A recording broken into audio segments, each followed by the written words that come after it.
Goeiemôre. Jy luister na die 109de oordeenking in die reeks, 'n paar maal om die son. Ons tema vir oggend is sosiale koneksie. Wat het jy nou al geleer van die wonderwêreld van tieners die afgelope paar dae? Ek hoop dat elkeen van ons heel eerste in verwondering staan oor die ontwikkeling wat tieners se breine en liggame ondergaan. Maar nie alleen op biologiese gebied nie, ook in die manier hoe tieners se selfbeeld ontwikkel. Soos ons almal weet, word selfbeeld gevorm in die komplekse matriks van interne breinprosesse en sosiale terugvoer. Ons is geneig om alles wat met tieners se verandering te doen het, op hormone te blameer. Maar ons het nou al reeds gehoor hoeveel biologiese veranderinge die tieners se brein ondergaan, struktureel van aard. Terwyl ons gepraat het oor risikogedrag, wys navorsing daarop dat jong mense op 16-jarige ouderdom reeds die vermoë het om dieselfde verantwoordelike besluite te kan neem as volwassenes. Kan jy dink dat hierdie veranderinge in basies net 4 jaar gebeur het, waar hulle nou die dag nog maar regtig kind was en nou skielik in 'n volwassene begin verander? Die voorwaarde natuurlik is dat tieners wel die frontale lob geleentheid moet gee om 'n situasie te ontleed, te oordink en doelbewuste keuses te maak, terwyl die groter konteks waarin hulle leef en die langtermyn gevolge in ag geneem word. Wat ek dus probeer sê hierdeur is, tieners het die vermoë, maar soos ons almal weet, gebruik hulle dit nie noodwendig nie. Dis nie noodwendig 'n tiener op autopilot nie. Maar weet jy wat, dis waar vir almal van ons. Alle mense oor alle ouderdomme heen het soms 'n impuls om iets te doen of iets te sê of iets te dink of wat ook al, maar wanneer ons logies daaroor gaan dink, besef ons dat dit onredelik is of dis ontoepaslik of wat ook al. Kom ek kom terug na 'n belangrike punt wat ek pas gemaak het. Elke mens, nie net tieners nie, elke mens se selfbeeld en selfpersepsie ontwikkel in die komplekse matriks van innerlike prosesse en sosiale terugvoer. Wie is ek in 'n wêreld soos hierdie tussen mense soos julle? Dis die vraag wat ons lewe lank bly vra en bly antwoord. Wanneer navorsers byvoorbeeld kyk na die voorkoms van tienerdepressie, het dit baie min te doen met hormone en baie meer te doen met tieners se selfbeeld. Hoe jy jouself sien, jou selfspraak, hoe jy in die spieël kyk en vir jouself antwoorde gee as tiener, het baie meer te doen met jou gemoedstoestand as wat hormone het. Hoor mooi, ek sê nie hormone speel nie 'n rol nie, maar die navorsing wys daarop dat tieners se selfspraak en die doelbewuste prosesse waarin hulle in hulle eie selfbeeld skaaf, 'n baie groter rol daarin speel. 'n Gewilde teorie is dat slimfone vandag 'n totaal destruktiewe effek het op die lewe van tieners en hulle geestesgesondheid. Maar die navorser Jennifer Pfeiffer sê die effek van oormatige selfoongebruik onder tieners is maar verantwoordelik vir 'n styging van ongeveer 15% in geestesongesteldheid. Dit het 'n effek, maar is nie so dramaties as wat algemeen aanvaar word nie. Pfeiffer praat byvoorbeeld oor tienerdepressie wat so in die algemeen op 'n koers van 20% lê. So 20% van tieners mag met depressie worstel. Selfoongebruik skuif dit op na so min of meer 23%. Weereens, dis daar, maar nie so beduidend nie. Maar luister na 2 ander faktore. Tieners wat geboelie word, het 'n 40% kans om depressief te raak. Tieners wat in 'n huisgesin leef waar volwassenes probleme met geestesgesondheid ervaar, verhoog die kans na 70% dat tieners self geestesongesteldheid probleme begin ervaar. Dit sê vir ons dat verhoudings 'n veel groter rol het op tieners se welstand as slimfone. Dit is makliker om 'n foon weg te vat as om aan verhoudings te werk, is dit nie. Pfeiffer sê dat sy nie ouers wil blameer deur hierdie statistiek nie. Sy sê ons moet net seker maak ons lê die fokus op die regte plek en op dit wat die meeste saak maak, verhoudings. Ons weet mos nou al, ons is so gelukkig soos wat ons verhoudings is. Die beste wat ons as volwassenes dus kan doen as ons deur 'n moeilike tyd gaan, is om self vir hulp te gaan. Sit eers die suurstofmasker vir jouself op, soos wat ons op vlugte leer. 'n Skrikwekkende brokkie inligting is dat navorsing daarop dui dat die gemiddelde tyd wat tieners wêreldwyd op hulle fone spandeer, is 4 tot 5 ure per dag.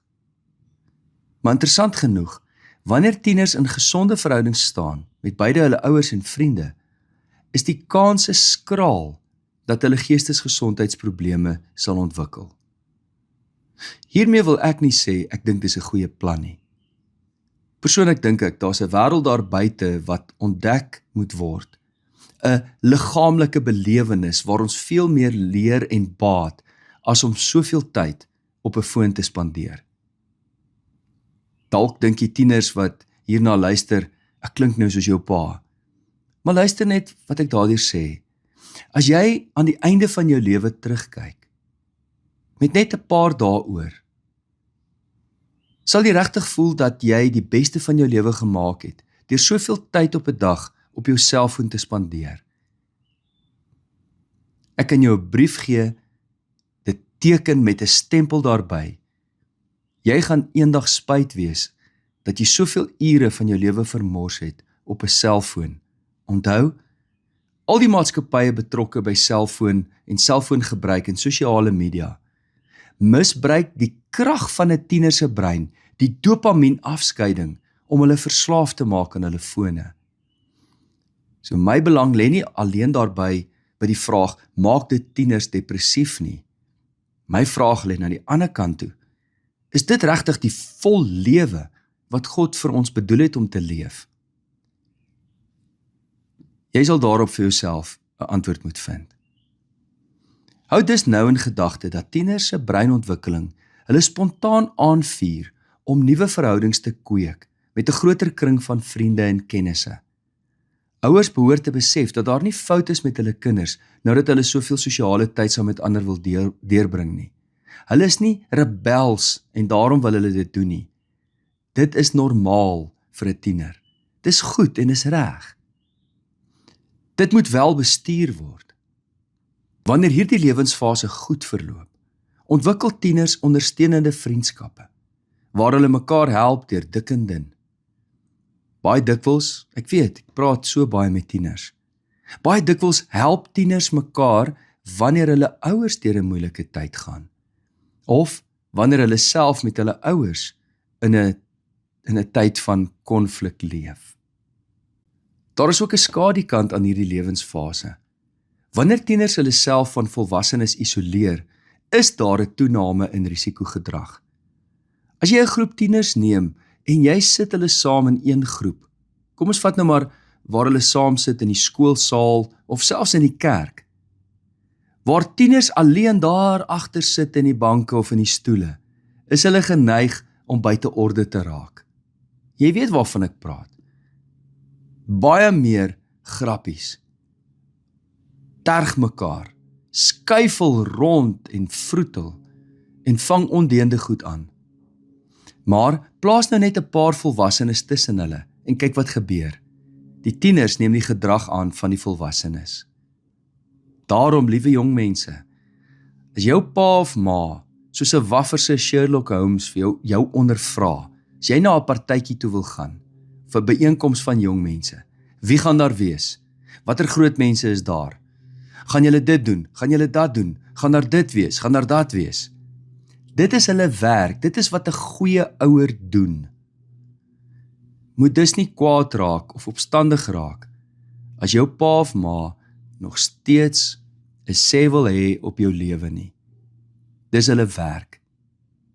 God het vir hulle 'n taak gegee in die onderrig van hulle kinders.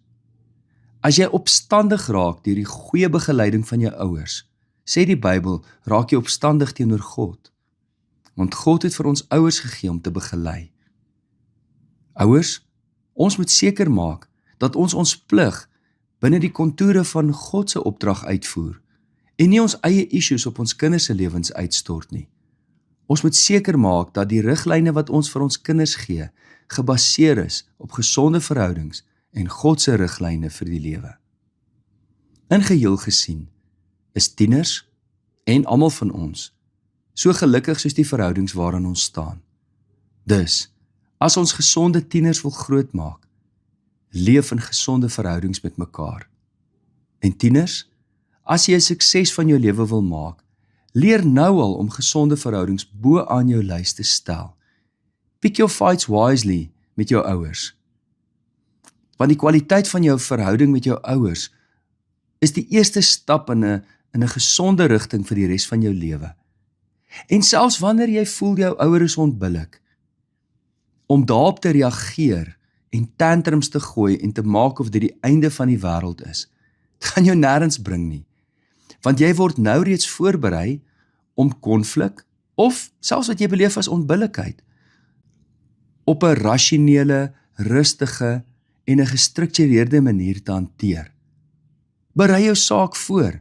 Stel jou saak teenoor jou ouers. En as jy voel dis onbillik, vra vir hulle of jy 'n oomblik langer kan praat en lê ander feite op die tafel as dit wat hulle sien.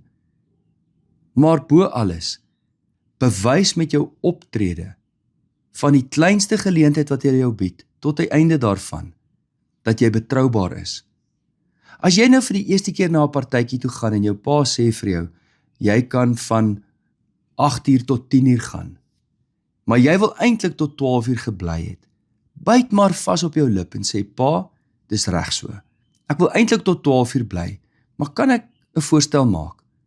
As ek nou wys dat ek betroubaar is, sal pa my vertrou om 'n volgende keer vir 'n rukkie langer te gaan. Sien, nou begin jy soos 'n volwassene redeneer. Kies vir jou goeie vriende. Die Here roep jou ook om tussen ander jong volwassenes wat dalk besig is om die pad byster te raak, 'n inset te lewer, 'n verskil in hulle lewe te maak.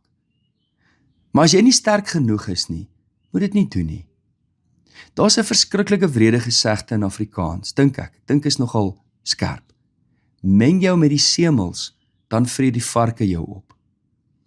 Dis nie 'n gesegde wat Jesus sou gebruik nie. Jesus het nie na ander mense en sondaars verwys as semels nie. Maar ek dink die banaalheid van daai opmerking waarsku ons en sê, as jy jouself gaan betrokke kry in vriendskapkringe waar jy weet dinge sleg verloop, gaan dit die uitkoms van jou lewe bepaal. Jesus het vir ons die opdrag gegee om ons lig te laat skyn in ander mense. Wees daar vir ander wat jou dalk mag nodig kry. Jy kan dalk in 'n maatjie se lewe, in 'n vriend se lewe, wat besig is om die pad byster te raak, 'n groot verskil maak. Maar dit help nie. Jy wil 'n drenkeling gaan help as jy self nie goed kan swem nie. Word dan eers sterk in jouself. Maar omring jou deur goeie vriende.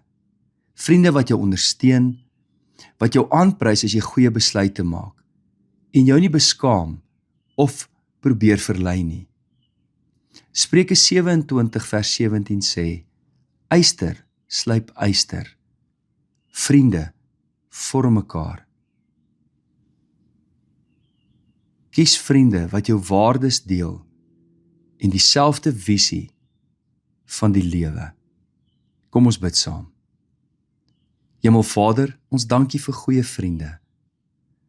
Ons dankie vir ouers en vir kinders en almal wat in ons lewens so vol maak en dit die moeite werd maak om te leef. U ken ook die uitdagings op ons pad. U ken die konflik wat in ons lewens leef. Die tye waar tieners en ons as ouers soms die plot verloor, ons het meer verloor. Soms is ons so oorweldig deur die alledaagse van die lewe, deur eksamens en take, werksopdragte, deur werksdruk by ons werke en waar ons ook al mag wees, dat ons dit op mekaar uithaal. Help ons, Here, om rustig en sag met mekaar om te gaan, om liefdevol te leef. Ons bid vanmôre vir elke tiener, dat hulle in die matriks van hulle selfgesprekke en die terugvoer van vriendskappe, ouers en onderwysers 'n gesonde selfbeeld kan ontwikkel. Help elkeen, Here, om hulle identiteit eerste in U te vind. En dan kan ons die wêreld ingaan en alles trotseer. In Jesus naam bid ons dit. Amen. Liefde en 'n geseënde dag vir elkeen.